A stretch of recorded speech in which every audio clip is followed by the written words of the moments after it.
Chapter 6. Mechanical Traps. Qin Dynasty. Killing devices. Centuries ahead of their time. In the deepest darkness beneath the earth, among thousands of terracotta warriors and silently flowing mercury rivers, another danger lies in wait. Traps. Not crude pits with stakes, but intricate, deadly mechanical designs, still intact after more than 2,000 years. Sima Qian described them vividly in records of the Grand Historian, Annals of the First Emperor. Craftsmen from all over the empire were gathered to design mechanisms that could shoot arrows if someone intruded. Doors would close automatically, impossible to reopen. Blades were set below, stones above, ready to strike. This sounds like something from fiction, but remember, this was written over 200 years before the Common Era. And yet, the Qin engineers had already designed automatic traps, one-way seals, and multi-layer killing systems. Researchers believe the primary weapon of the tomb's defenses was a network of automatic crossbows, hypothetical design, mounted along corridors and entrances, connected to hidden tripwires in the floor. A single step on the trigger would activate the mechanism. Once triggered, the crossbows would fire steel-tipped bolts from rotating mounts, capable of launching in volleys. Modern comparison. Firing speed comparable to a semi-automatic weapon. Lethal range sufficient to kill multiple intruders instantly. The sealed chamber. Once entered, there is no return. Sima Qian also wrote of doors that close and cannot be opened again, implying one-way sealing mechanisms. Possible function.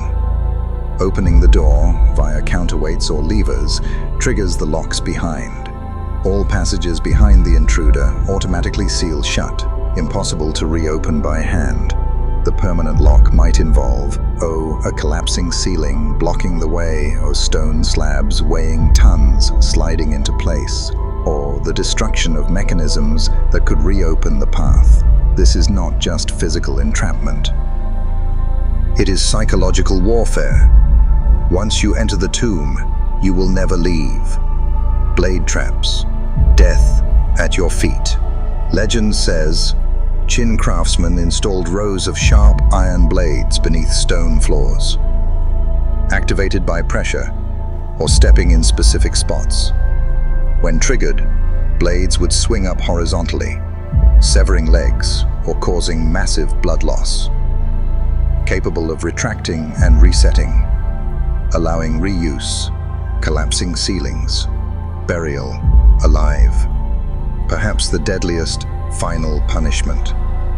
Large stone blocks or ancient concrete slabs hidden above corridors or chambers. If a mechanism was triggered incorrectly, the ceiling would collapse, crushing intruders instantly, or sealing them inside, buried alive, cut off from all exits. Those trapped might not die immediately. They would hear the flow of mercury, the fall of stone, and wait until there was no air left. Is there evidence for these traps? Since the main chamber has never been opened, these are still theories. But indirect evidence makes them plausible. Robotic probes lose signal as they near the tomb's core, possibly blocked or damaged by mechanical obstacles. Ground-penetrating radar has detected structures resembling gears and tracks, unlikely to be natural formations. A section of underground passage collapsed, possibly the result of a ceiling trap triggered long ago during an attempted robbery. Ancient mechanics, not inferior to modern engineering. The Qin dynasty's mechanical achievements were highly advanced. Qin chariots used spring and lever systems for mobility. Qin crossbows could pierce armor from 150 meters, power rivaling medieval firearms. Gear systems, counterweights, and pulleys had already been invented. It is no surprise these technologies could be adapted to create deadly traps inside the mausoleum. Why construct such an elaborate killing system? Possible reasons: to protect the emperor's body, believed to be immortal; to conceal buried secrets about alchemy, rare metals, or sources of power. Or simply, to create a legend. He who enters will not only die, but vanish as though he never existed. Will the tomb ever be opened? To open the tomb safely, experts would need to deploy specialized robots to dismantle each mechanical device, map all hidden traps in advance, create a complete 3D digital model of the mausoleum before physical entry. For now, China has chosen not to touch the gates. Because one mistake would not kill just a person, it could destroy an entire team, an entire site, even a generation's work. Qin Shi Huang's mausoleum is not just a resting place. It is an underground battlefield where time stands still, but death still waits. Every step inside is a gamble between life and death. And to this day, over 2 millennia later, no one has dared walk to its end. Chapter 7. The Secrets of the Terracotta Army. Immortal warriors guarding the Emperor. They stand motionless. No words, no eyes, no living weapons. Yet behind every gesture, every gaze of the thousands of terracotta warriors, lies the spirit of an immortal army, ready to fight even after 2,000 years. In 1974, on the outskirts of Xi'an, Shanxi province, a group of farmers digging a well struck a strange piece of pottery. The world was shaken. Over 8,000 statues of soldiers, war horses, chariots, archers and generals lay buried deep underground, forming a mighty army guarding the tomb of Qin Shi Huang. This is the largest terracotta army in the world, unrecorded in historical texts. It is not just a monument of art, but also a political message, a symbol of the emperor's ambition transcending time. Who comprises this army? Archaeologists have identified a clear military hierarchy. Infantry soldiers, standing tall, weapons in hand, spears, halberds, pikes. Archers, both kneeling and standing, positioned for accurate fire. Cavalrymen, accompanied by horses, detailed with bridles and saddles. Generals, wearing distinctive headgear, stern-faced, clad in elaborate armor. Musicians and attendants. Some statues depict musicians and banquet servers, showing that the army not only fought, but also served the emperor's court in the afterlife. Every figure, every face, is different. No duplicates among 8,000 statues. An unprecedented achievement. What are they made of? How were they crafted? Locally sourced clay was refined, compressed, and fired at around 1,000 degrees Celsius.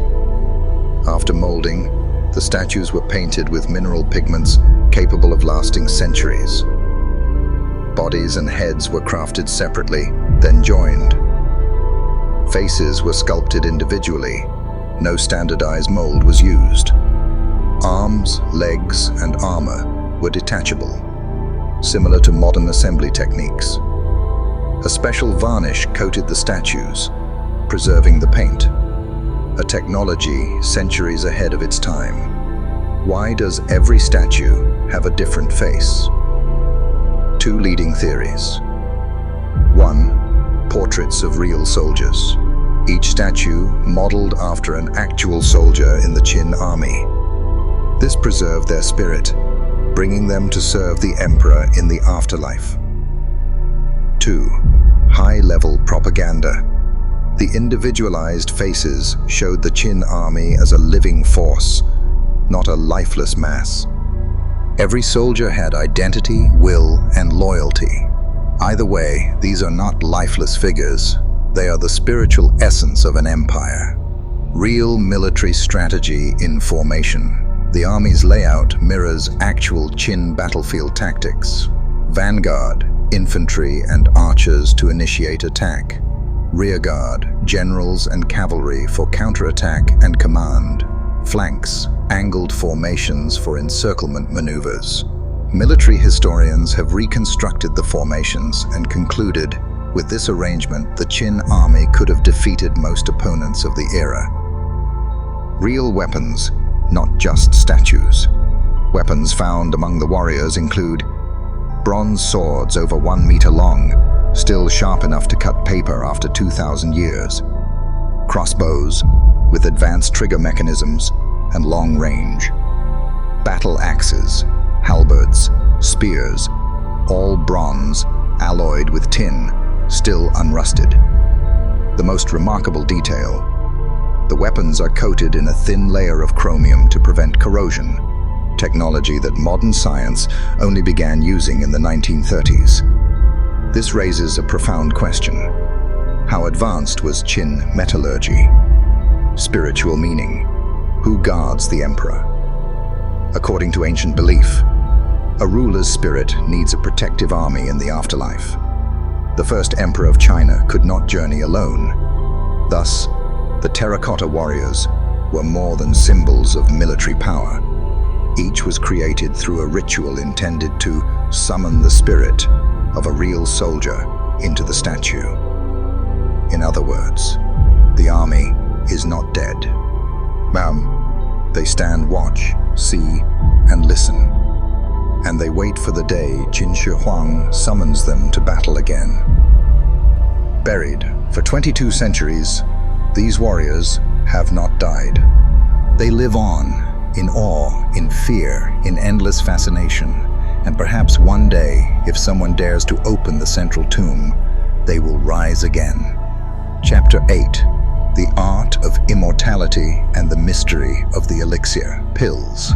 For a ruler who unified a vast empire and claimed the title, First Emperor of all under heaven, death was not merely an end, it was an enemy, and Qin Shi Huang did not intend to lose to any enemy. From his youth, Qin Shi Huang was obsessed with the idea of living forever.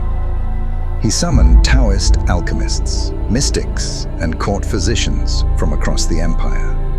He dispatched expeditions to search for the islands of immortals, legendary lands said to hold the secret of eternal youth. He ordered laboratories to develop immortality elixirs using rare minerals, herbs, and, most notably, mercury. In ancient Chinese thought, mercury was associated with transformation and the ability to preserve life. The emperor believed, if mercury can preserve a body in death, it can preserve the soul in life. The immortal pills, medicine or poison. Historical texts record that the emperor consumed many elixirs of life, prepared by alchemists. Common ingredients included cinnabar, mercury sulfide, believed to grant longevity.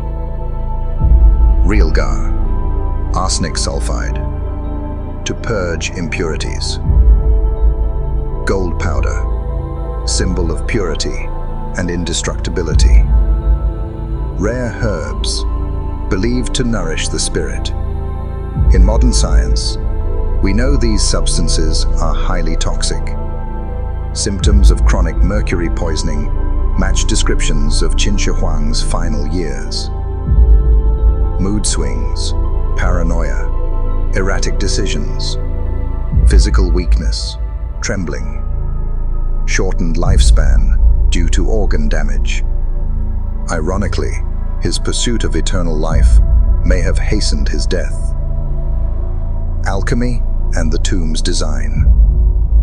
The obsession with immortality is not only reflected in the emperor's medicine, but also in his mausoleum. Mercury rivers represent eternal life energy flowing endlessly. Celestial maps on the tomb ceiling mirror the heavens, symbolizing the emperor's ascension to immortality. Precious metals and jade were believed to channel life energy and ward off decay. It is possible the mausoleum was designed as a gigantic alchemical machine intended to transform death into a new form of existence. The final irony: death on the road to immortality. In 210 BCE, during a tour of the empire, Qin Shi Huang died suddenly at the age of 49. The official cause was said to be illness, but many historians believe it was mercury poisoning from the very elixirs meant to grant him eternal life. His body was secretly transported back to the capital, hidden in a cart filled with rotting fish to mask the smell of decay. In the end, Qin Shi Huang did not live forever in the flesh. But in another sense, he succeeded. His empire and reforms shaped China for 2 millennia. His mausoleum continues to inspire awe and fear. His name has never been forgotten. Perhaps this is the ultimate irony. He sought eternal life in body and achieved it in legend. Chapter 9. The debate on opening the tomb. Science, ethics, and the fear of the unknown. For nearly half a century since its discovery, Qin Shi Huang's mausoleum has stood silently beneath the soil of Xi'an. The central burial chamber, believed to hold the emperor's coffin, remains untouched. Why? Is it fear of traps and poison, a respect for cultural heritage, or simply a truth archaeologists are unwilling to face? Some mysteries are better left buried. Official reasons. We are not ready. The Chinese government's official stance. Technology is not yet sufficient, or excavating a site sealed for 2,000 years without damaging artifacts requires techniques that still do not exist. Even the terracotta warriors, once exposed, lost their vibrant colors within minutes due to oxidation. If the central tomb contains paintings, fabrics, or delicate items, they could disintegrate upon contact with air. Preservation before excavation. The priority is to research protective technology first, so that when the tomb is opened, its treasures can be preserved for future generations. Environmental and safety hazards. Mercury levels around the tomb are dangerously high. Excavation could risk poisoning workers and contaminating the environment. The decision to open the tomb is not purely archaeological, it is also political. The mausoleum is a symbol of national pride. Opening it too soon, without proper preparation, could risk a global embarrassment if artifacts are damaged. Delaying excavation maintains the mystique and tourism appeal of the site. Thus, the official stance remains cautious. Do not disturb until the time is right. Even in the 21st century, whispers of the emperor's curse persist. Archaeologists have suffered accidents near the site. Unexplained equipment